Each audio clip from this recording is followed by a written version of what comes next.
यहीं पर टैप करो बनने वाला screen okay sending data open ना करो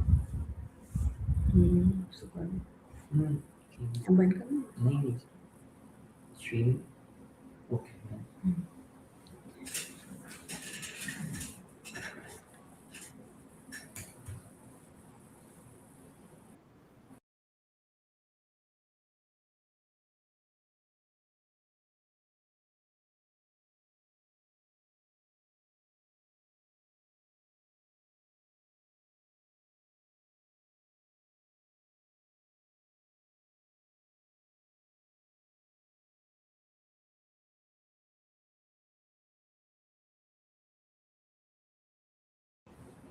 We have just 1 minute to go and we'll start. Okay. Perfect. All right. Yeah.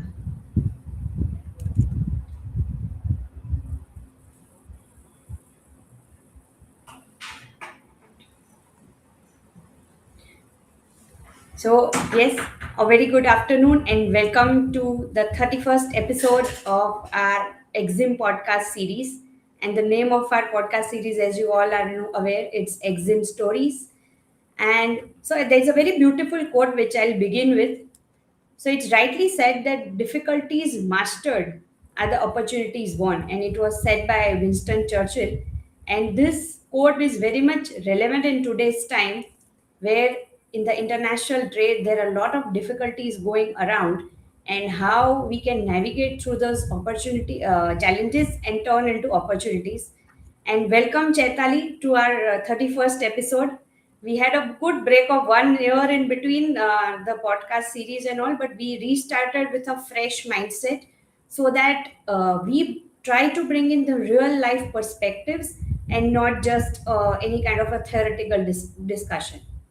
Thank you very much, Meenal. Good afternoon to the audience. Thank you for having me. Yeah. So yes, this brings me to introduce ourselves and the mindset behind this EXIM Stories podcast. My name is Meenal Mehta. I'm a chartered accountant and a founder of Bizbrains Advisors. Bizbrains specializes into the export and import areas, and it's a trusted partner for EXIM business growth, renowned in the mastery in the global trade complexities and maximizing benefits. Right? So with this, let me share a little about the EXIM stories, and then I'll also introduce our very interesting guest because I rarely encounter with women entrepreneurs in export and import domain, and I was very impressed with Chaitaly's profile and a lot of things she has done for the industry, and and she has a very innovative way to approach things. So, welcome to the 31st episode of EXIM Stories, where our objective is to really decode the global trade through real life stories, real experiences, and real leaders. Where our objective is to bring the right information at the right time to the right audience. And with this, I'm so excited to introduce our guest today, Ms. Chaitaly Mehta. She is a third generation customs broker and a second generation freight forwarder, and currently director of EFK Global Logistics based out of Mumbai. And she has over 29 years of experience. Imagine, no, it's a very big contrast, and I would say that no females coming into this domain is a very rare. So you are already an inspiration to many in the audience that you can also make a big career and a very interesting career in this field. Thank you. Yeah. So she, like Chaitaly has not just built the businesses, but she has also redefined the leadership in the logistics. She's the first female director at her organization, a TEDx speaker, known for her very famous talk, The Accidental Entrepreneur. And she is already recognized with multiple prestigious awards, including India Cargo Awards, Fates of the Future, and like many more. I don't have much time, but yes, I'll be very honest. Like she has wonderful accolades to her credit, and she's also a key industry voice across bodies like 𝗧𝗡𝗃𝗃I, BCBA, ACAAI, and ACFI. And this I really loved when I went through her profile. She's also known as the helicopter lady of India, being the first woman to handle end-to-end helicopter logistics in our country.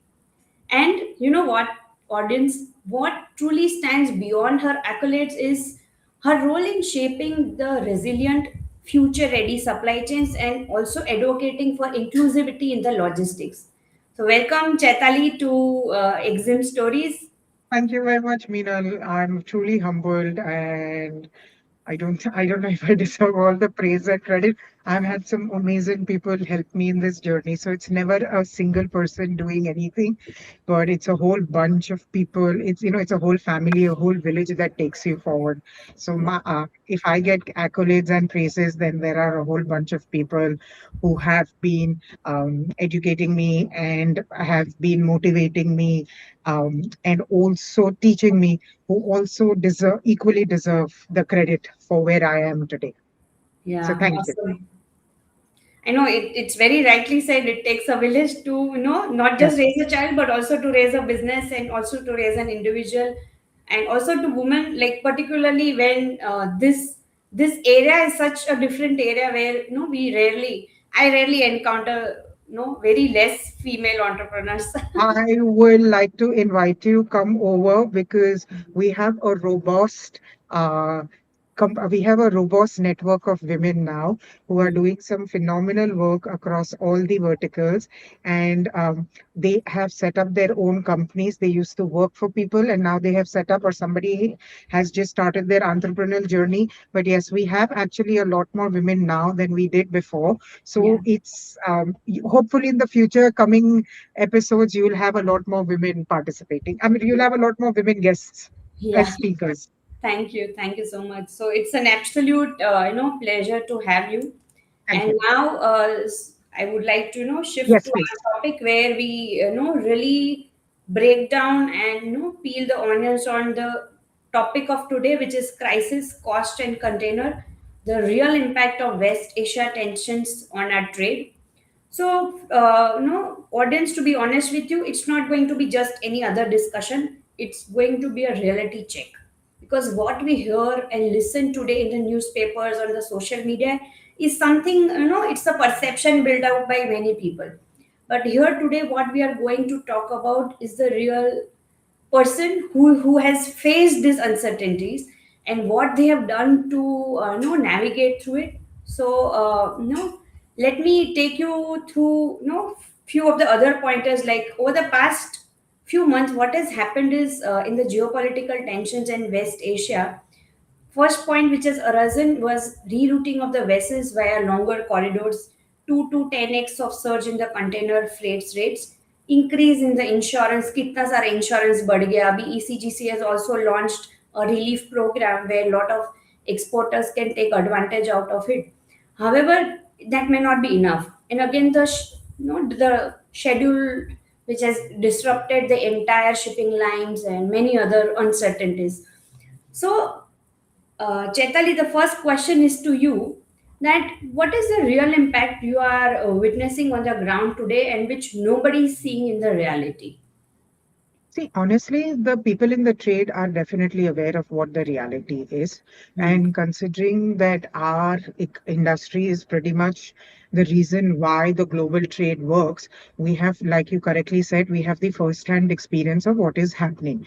Hmm. Along with us, it is also the clients, the importers and exporters who have been impacted. So if I had to break it down into a couple of points, then I would say first is the rising costs. Now, the freight costs have gone up, not just by sea, which was expected when the war was announced, but it has also gone up by air because of the cities and the airports that have been impacted. And some would say that and actually it's a fact that we are back in our COVID era where the freight rates were extremely high. Besides the freight rates being high, the fact that a lot of insurance companies have stopped insurance for the shipping lines is also adding on to the cost of the whole thing. Plus, there has been certain products is very difficult to export. So the approvals for those products are coming in very late, if at all they are coming. There are hidden costs, visible costs. Everywhere there are delays that are happening. There are choke points. So whether we are taking the ports or we are taking the airports, there is a surge of cargo because everybody wants to get their cargo out before they feel, just when they think things are safe, people just want to ship it out. So the minute the Middle Eastern carriers started accepting, because with them being taking a chunk of cargo from India, their absence was felt majorly because there's only that much capacity that you have with the other carriers. And a lot of them were bringing in freighters. But when you have full passenger loads going in, you're not going to be able to carry that much of, you can only carry that much of cargo in the belly, as much as the aircraft would. Even with the vessels, some vessels were skipping, others were detained at certain points because till they could not find out. You see, we talk about cargo because that's what we are connected with. Yeah. But if there is a real impact, then I would say, I would get a lot of detractors for saying this.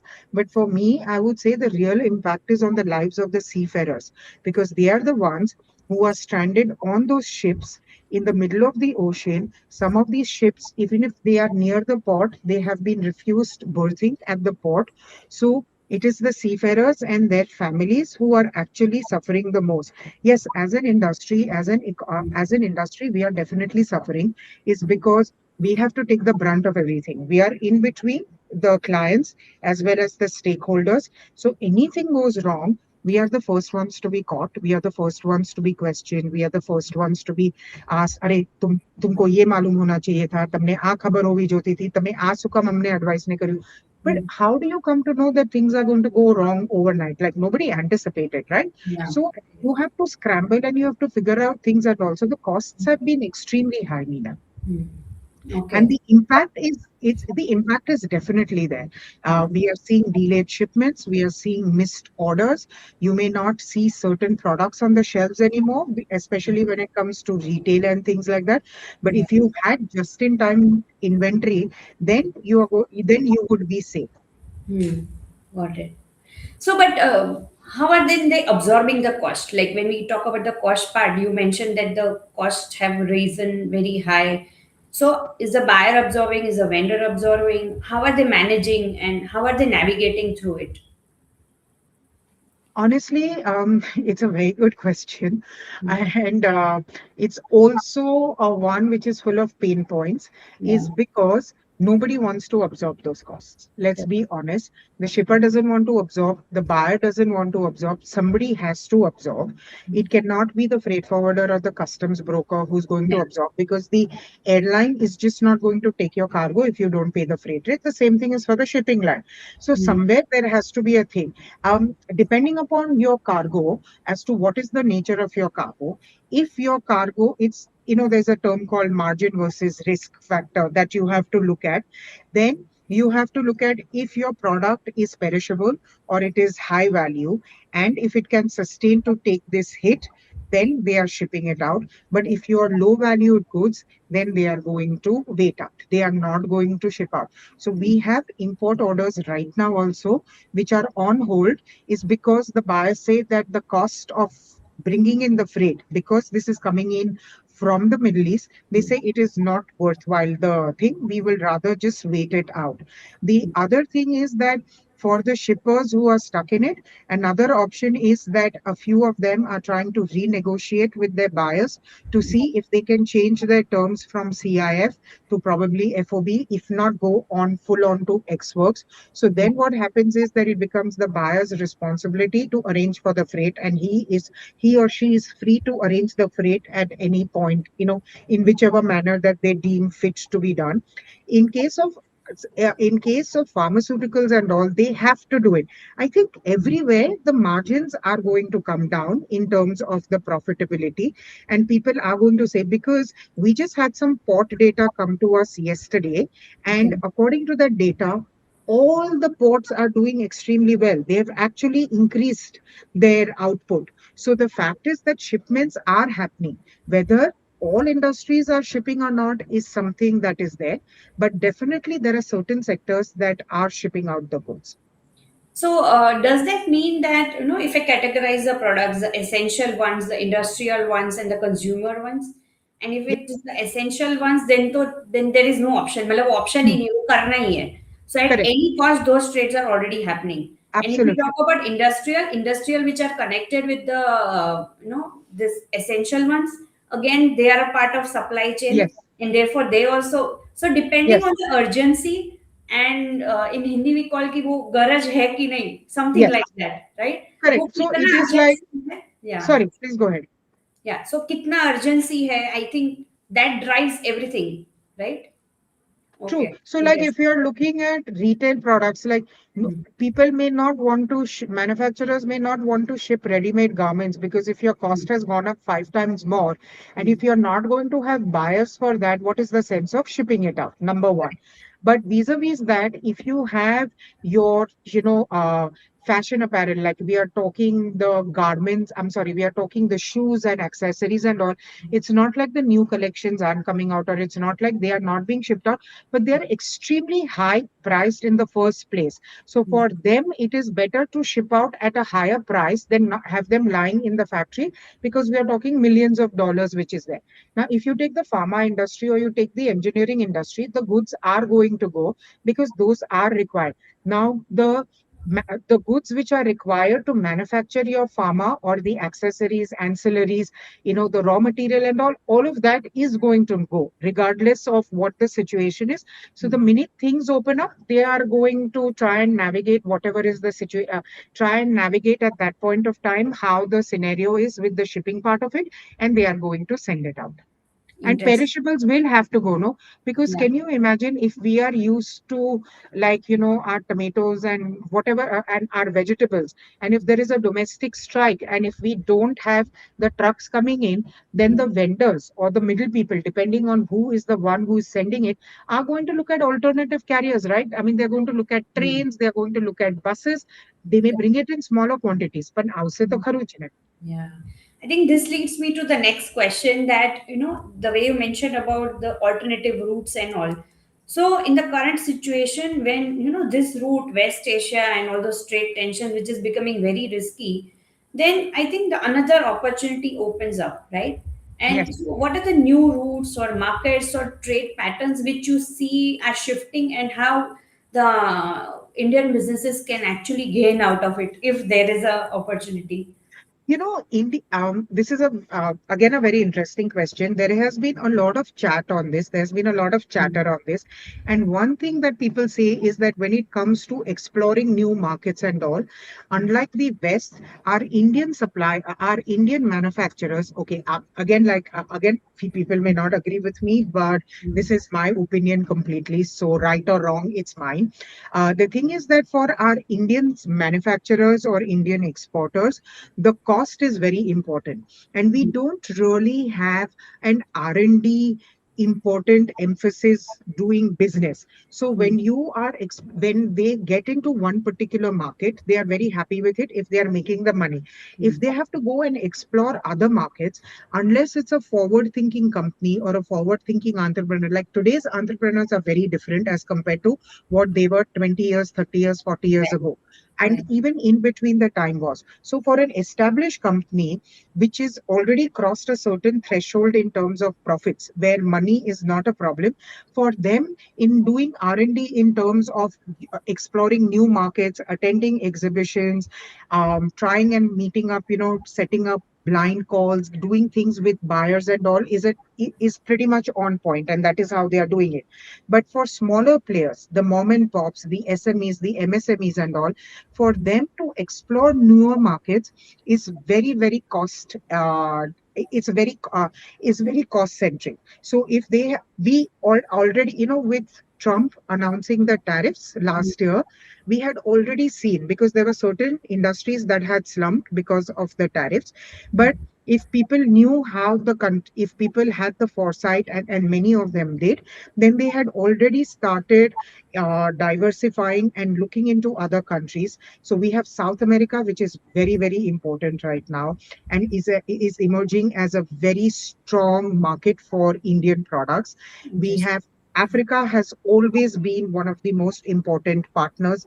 I know, honestly, as a freight forwarder, or as a as somebody, as a logistician and considering that I'm traveling the whole world, meeting up with people from there, the kind of products that they require, and the fact that we actually can manufacture them and we can supply them. It's just that whether we have the bandwidth to do the research to find out about the necessary buyers, number one. Wow. And number two is to figure out how our payment terms are going to be, because certain countries are inherently seen as risk countries where you need to only work with LCs or you need to have advance payments.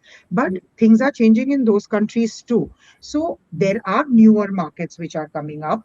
There is a huge potential which is there. People just have to look for it. So definitely South America is there.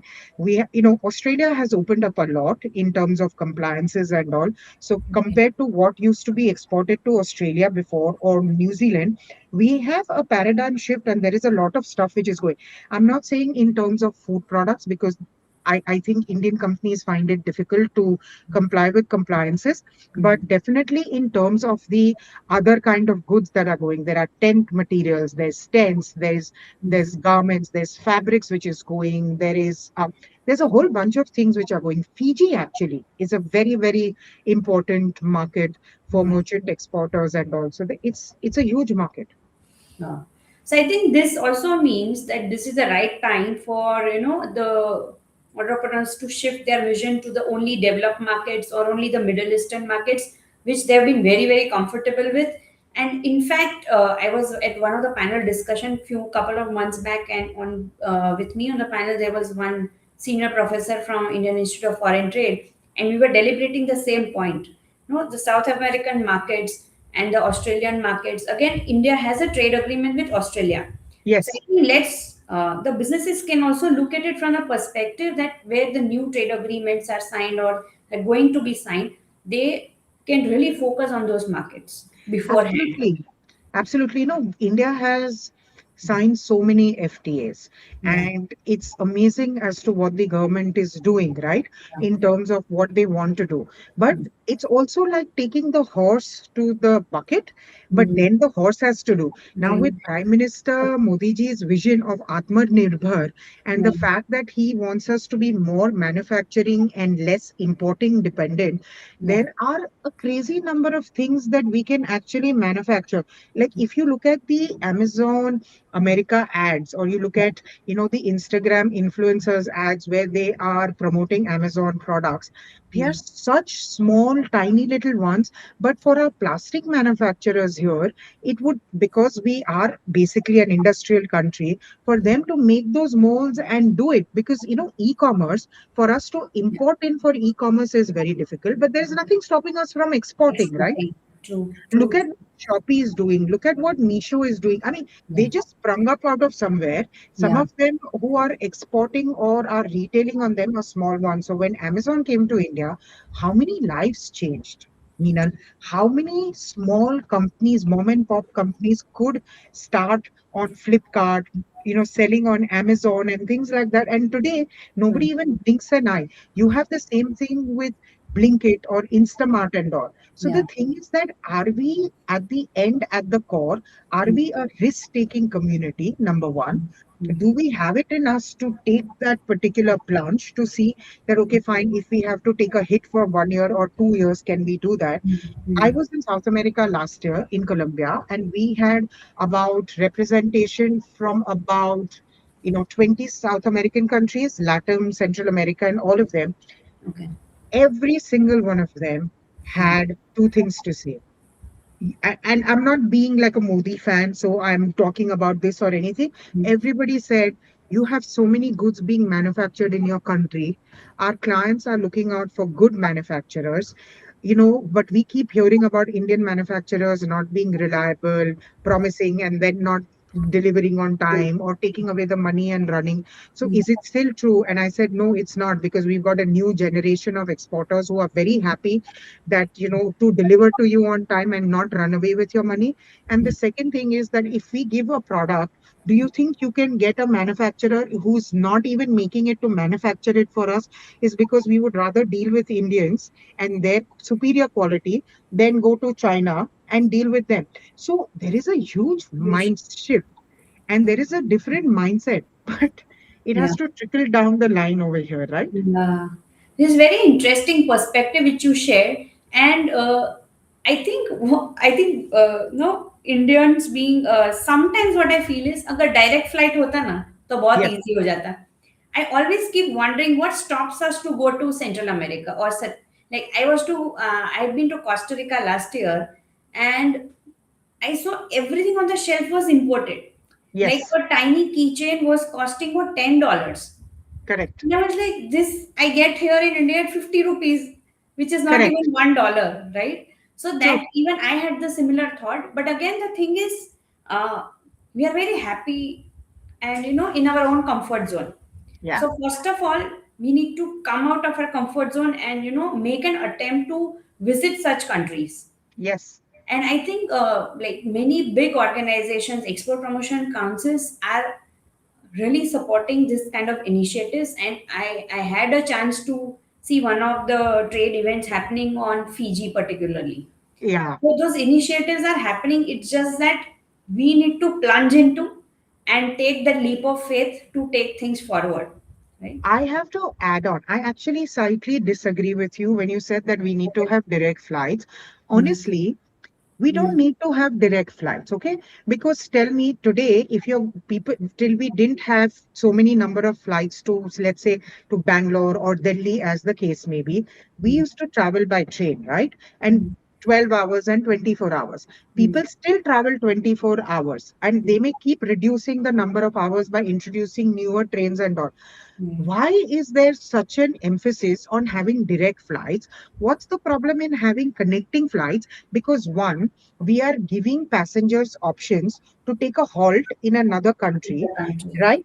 So we are also helping the economy of that country because we are spending money, vice versa. If they are coming, then it is there for us. Yeah. Unfortunately, in India, we are not that strong of a transshipment hub. I think Mm. we missed our calling with the Sri Lankan crisis. If we had handled it correctly, we Mm. could have been on our way to Mm. become the next transshipment hub. Mm. Having Mm. said that, we don't need, even if you have direct flights, look, Mm. the traveling time is huge, right? So Yeah. unless, and if you're still going to have your passenger flights, everything is predominantly dependent upon the number of passengers which are going to come and go, the yield that you are getting. Mm. Having gone to Cartagena and traveling 36 hours, do Mm. I want to travel those 36 hours?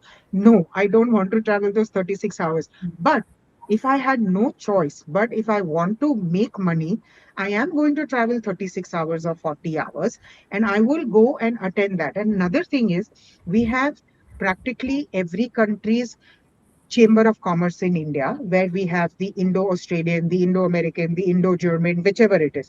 So should even the Indian manufacturers or merchant exporters, because they are a growing breed of Mm. exporters who are there more than the manufacturers, they Mm. should look at tying up, becoming members of these chapters or these chambers as they are called, and then see, look at the buyers that are available, because there are so many delegations that are coming and going. We are looking at FICCI, we are looking, CII, all of them. But everything costs money, Meena. So the first True. thing that I think we need to change is the mindset. If you can take a loan for getting your office set up, and in order to sell your products, if that means you need to invest 3 or 4 lakhs of rupees every year to travel for exhibitions, because there are random exhibitions happening, even if you get one client out of there, the paisa vasuli happens for that one exhibition.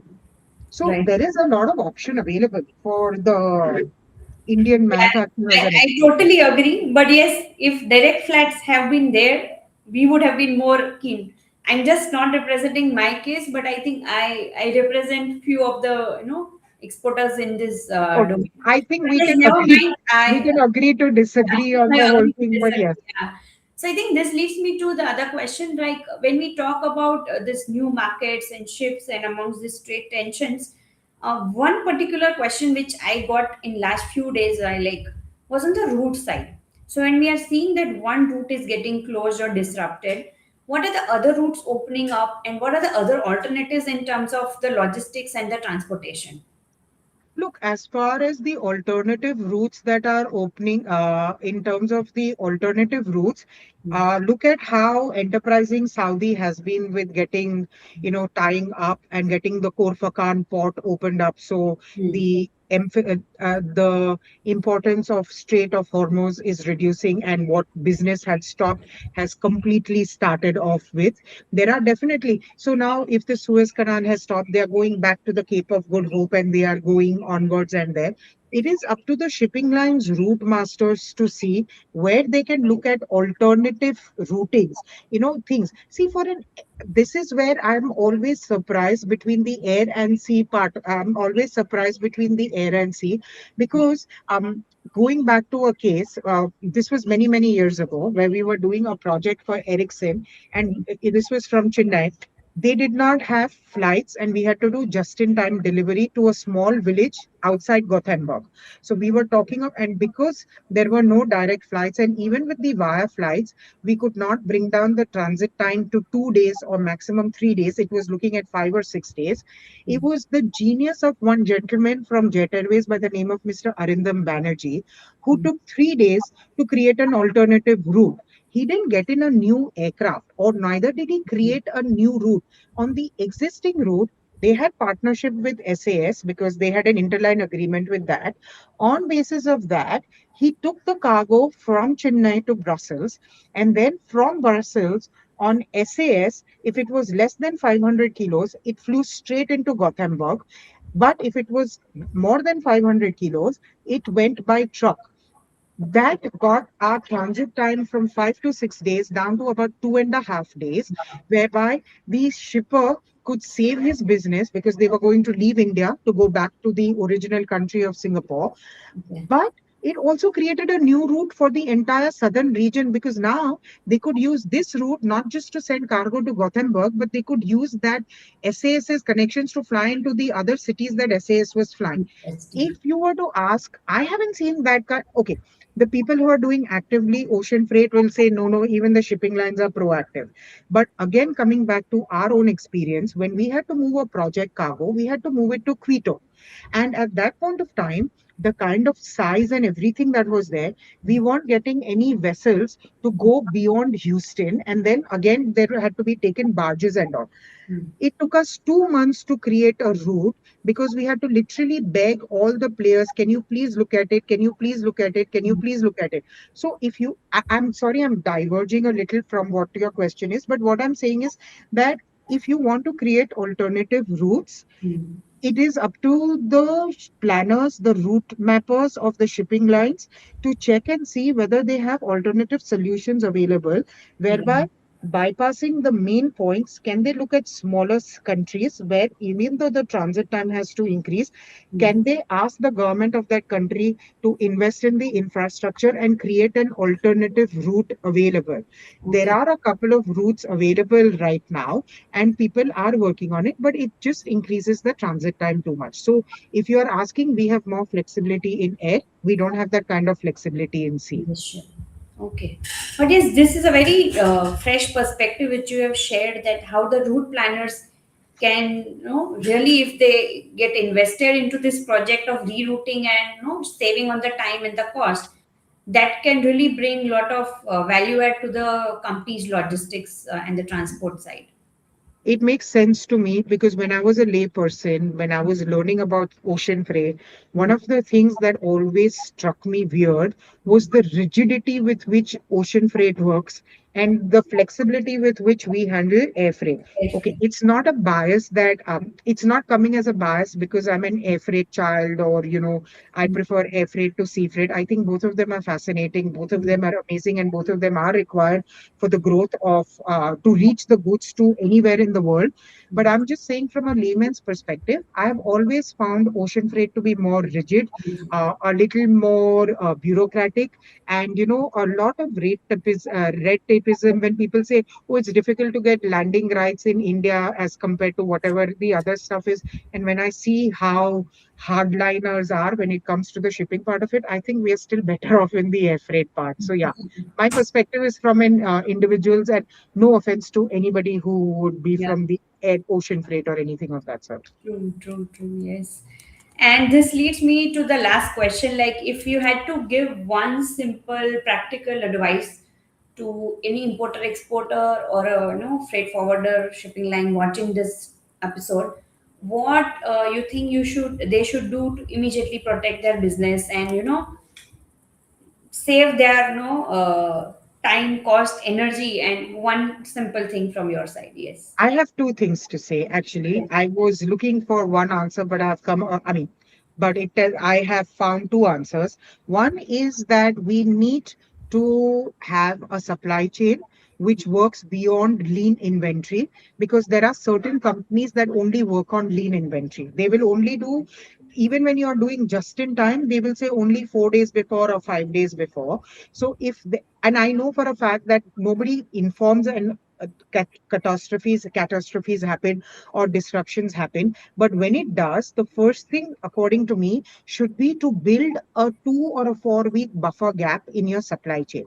That means that you start ordering, even if it is a little more expensive, you start ordering more, start keeping stuff in your warehouse more, so that if you have clients to whom you have promised your just in time delivery, you don't lose out on business, you don't lose out on face. Everybody says that we understand, but the reality is that 9 out of 10 times they don't actually understand, and they insist that you should have had this, you should have anticipated it, as if all of us are gods, and we would have had the vision to understand how people work. So that is one part of it.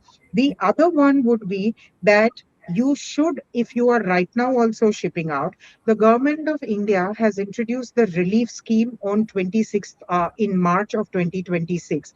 This is something that all the Indian exporters should take off, which is to ensure your payments, which you are going to be receiving with ECGC Limited. And this relief scheme has been introduced for the past shipments that have started from 14th of February till about the 15th of March, that is your past, and for the future, which is going to go on till about 15th of June. There are more details available, and they are covering 95% of the risks of the future, and they are covering 100% of your past. So because the biggest problem that anybody faces is whether we are going to receive money or not. Even Correct. when we work with our partners, our first question to them out of countries that are either in conflict or closer to the conflict is, how are you going to pay us the money? People people get offended by this, but it is a fact. Like, we asked somebody in Cyprus right now that, listen, how are you going to pay us the money? Because it is a risk, and we are talking $5,000. And the gentleman got offended, saying, but my country is not at war. Surrounding you, you are at war. We are not at war. I said, it doesn't matter that you are not at war and that we are not at war, but the fact is that money is tight with everyone. So once one channel starts defaulting on payments, it's a vicious circle. Everybody else is going to start, because you don't have the money to pay, the next stakeholder is not going to pay, blah, blah, blah, so on and so forth. So that is the second thing that needs to be done. And the third thing I would say is that for some time, look at doing your shipments on either FOB basis or on ex-works basis, so that if you are worried about the rising costs, and because of the freight, the insurance, the transportation, everything's gone up, then in that case, it becomes your buyer's responsibility. So if they really want your products, they will agree to an FOB. FOB is always better because you are in control of your documents. You have your own CHA, so your CHA can do things for you. The other thing that one can actually also look at is to see if you can explore other markets that don't come under the potential of the threat of war.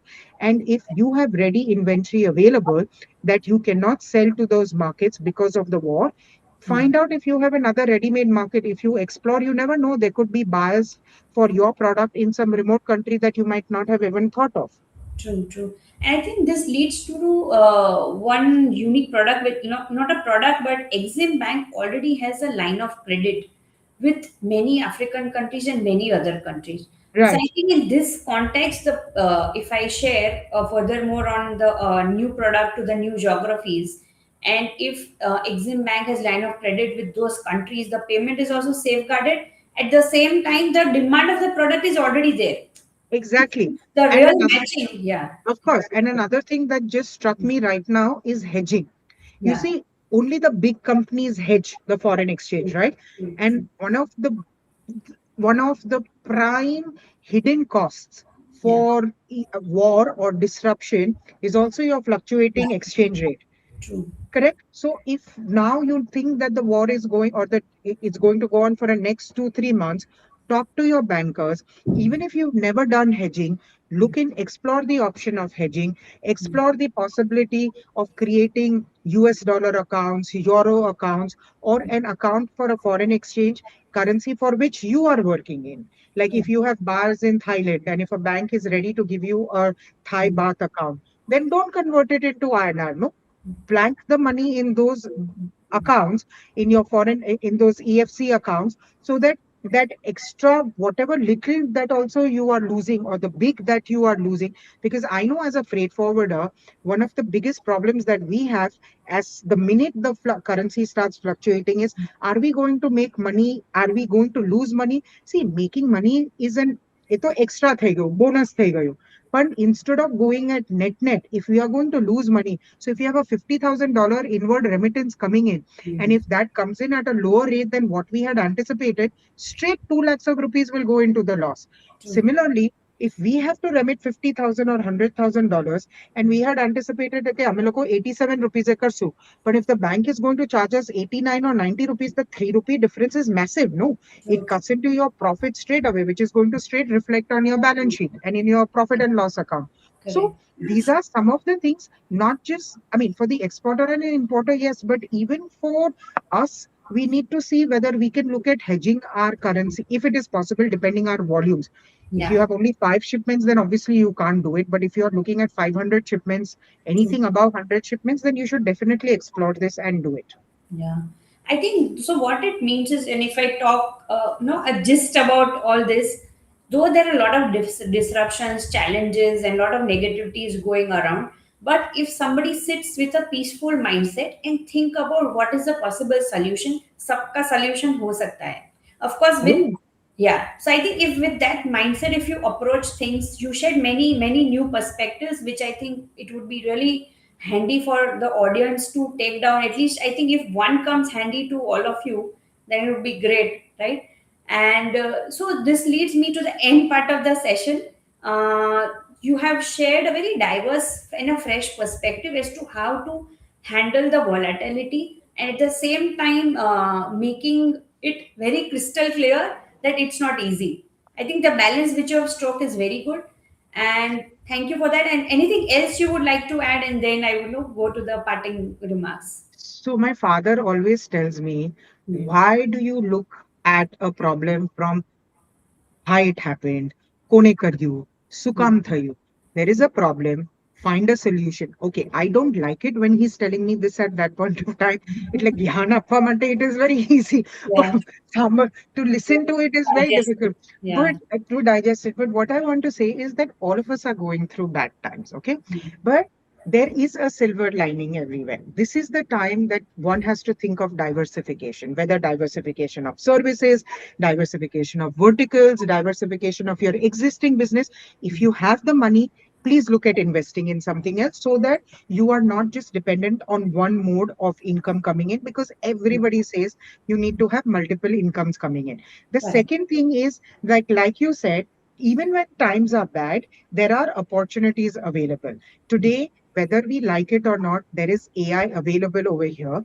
Whether you are looking at Perplexity, or you're looking at Claude, or you're looking at Chat GPT, they can actually create a business module for you. So even if you don't have access to people who can do this for you, just randomly put in that if I want to export something, or if I want to manufacture something, what are the things that I need to look into? The Hmm. fact is that the war will go away. But the solutions that you find now, or the diversifications that you're going to do now, are going to reap somewhere or the other down the line, if not immediately.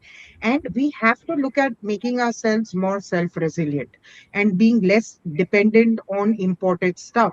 So it could mean smaller changes, right? Hmm. Supporting local brands. If you're used to buying stuff, like for me, I'm used to buying certain brands, but with the duties going up and the fluctuating exchange rate, where the rates went 3 times higher, I have shifted to Indian brands and I have found out more manufacturers, and the shoes are brilliant. I mean, it's an analogy of sorts. So if you tell me, do I want to go back to the original brands and pay that kind of money, Minan? Honestly, no, I don't want to. Yeah.